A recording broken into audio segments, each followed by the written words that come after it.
보통 살다 보면 지하철에서 뭐 소지품을 두고 내리는 경우도 있고 워낙 바쁘게 살다 보면 가방을 깜빡할 경우도 있는데 처음에는 선량한 직장인이 그냥 가방을 깜빡했나 보다 싶었는데 그 가방 안에 이게 담겨 있었습니다.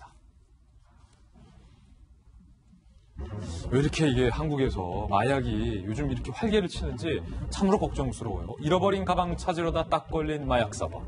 지난달 15일 술을 마신 뒤 택시를 탄 30대 직장인 A씨가 오전 7시에 노트북 가방을 택시에 놓고 내린 거예요.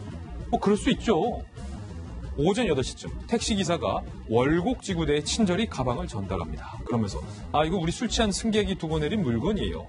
경찰이 주인을 찾기 위해 가방 안에 내용물을 확인하던 중에 가방 안에 무슨 담뱃재 같은 가루가 있는 거예요. 담배 태우시나 했는데 알고 봤더니 거기에 마약 전문가가 있었다라는 비하인드 스토리인데 잠시 후에 백 팀장님이 전해주시고 대마라고 어찌어찌 판단을 해서 그 사이 이 A씨가 택시기사에게 연락을 한 거예요. 내 가방 어디 있습니까? 택시기사가 지구대에 맡겼습니다.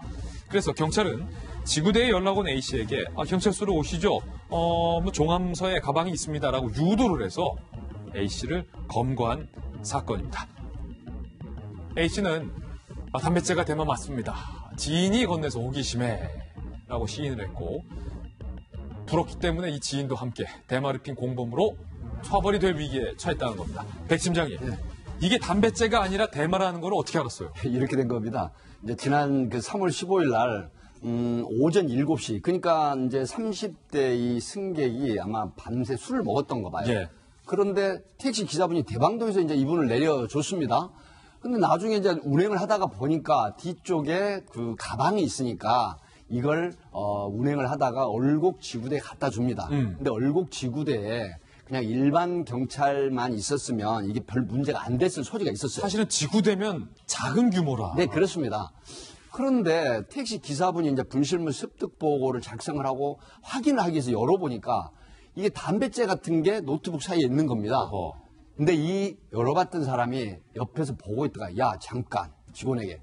근데 이 분이 누구냐면 얼곡지구대 25년 된 그 최경이라고 이분이 형사과에서 상당히 그 혁혁한 공을 세웠던 마약 수사를 해봤던 이 형사 출신 그 외근 요원이 있었던 겁니다. 마약 수사 전문가가 있었고. 그렇습니다. 그렇게 해서 이거는 범상치 않은 물건이야라고 해서 결국 이제 분실물을 찾으러 오게 하기 위해서 로스트 112라고 해서 경찰이 보면 사이트에 이 분실물 112라는 게 있습니다. 여기 올려놓고 그다음에 이제 그러는 사이에 종암소에다 연락을 해놓습니다. 그리고 가방을 종암소에 보냈는데 이때 가방을 잃어버린 사람이 큰일 났잖아요. 예. 이게 이거 잘못되면 내가 대마를 마약을 한 게 드러나지 않을까라고 해서 본인이 카드로 이제 계산했기 때문에 어느 택시 운전인사가 이 택시를 타고 내렸는지 확인을 했죠. 그래서 연락을 하니까 나는 그 가방을 얼곡지구대에다 습득물 신고를 했습니다라고 한 거예요.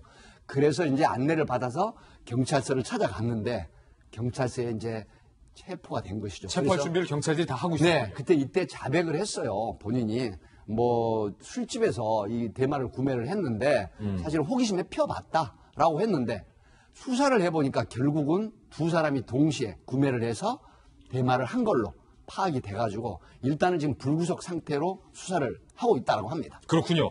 여기서 궁금증, 최 변호사님. 술집에서 대마를 구입했다라고 얘기를 했잖아요. 그러면 그 술집이 도대체 무슨 술집이냐? 전 대본에 그런 생각이 들거든요. 버닝썬일까요?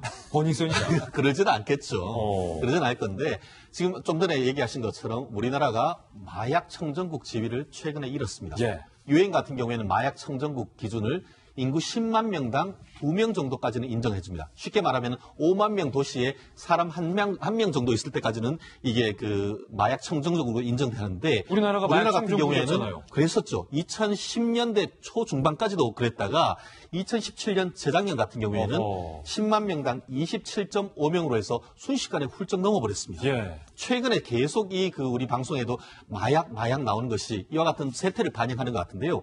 말씀하시는 것처럼 서울에 있는 큰 어떤 클럽뿐만 아니고 지방에 있는 작은 술집에서까지 대마가 이렇게 팔린다는 것은 구멍이 뚫렸다. 아까 그 경찰 20년 경력 이런 부분이 이걸 잡아낸 것처럼 경찰에서 이 부분에 대한 어떤 단속 좀 더 수위를 높여야 되는 것이 아닌가 생각합니다. 마약 청정국의 지위를 잃어버린 대한민국. 그러니까 연예인들, 뭐 재벌 3세들이 왜 이렇게 마약에 빠졌는가. 그 이면이 아마 이런 일반인들께도 퍼진 게 아닌가라는 안타까운 생각을 해본 사건이었습니다.